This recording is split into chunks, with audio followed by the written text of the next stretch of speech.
আসসালামু আলাইকুম রহমতুল্লাহ। সুপ্রিয় দর্শক শ্রোতামণ্ডলী ভাই বোনেরা, হযরত আবু হুরায়রা রাদিয়াল্লাহু তাআলা আনহু হতে বর্ণিত, তিনি বলেন, রাসূলুল্লাহ সাল্লাল্লাহু আলাইহি ওয়াসাল্লাম বলেছেন, মুসলমানের ভাই মুসলমানের ভাই, সে তার উপর জুলুম করবে না, তাকে অসহায় অবস্থায় পরিত্যাগও করবে না এবং তাকে তুচ্ছ জ্ঞান করবে না। তিনি নিজের বুকের দিকে ইশারা করে বলেন, তাকওয়া এখানে, তাকওয়া এখানে, তাকওয়া এখানে।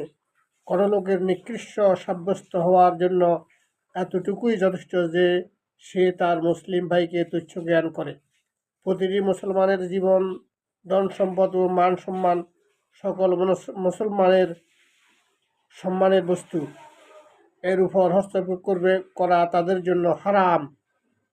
আল্লাহ আমাদেরকে এই হাদিসের উপর আমল করার তৌফিক দান করুন। আমরা প্রতিটি মুসলমান ভাইকে সম্মান করব, তার ধন সম্পদ, তার মান ইজ্জত নিয়ে আমরা কোনো তুচ্ছ তাচ্ছিল্য করব না, তার সম্মান নষ্ট করব না,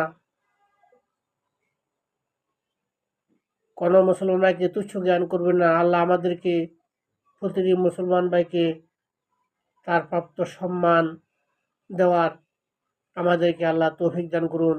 আমিন। ওয়া মা তৌফিক ইল্লা বিল্লাহ। আসসালামু আলাইকুম রহমতুল্লাহ।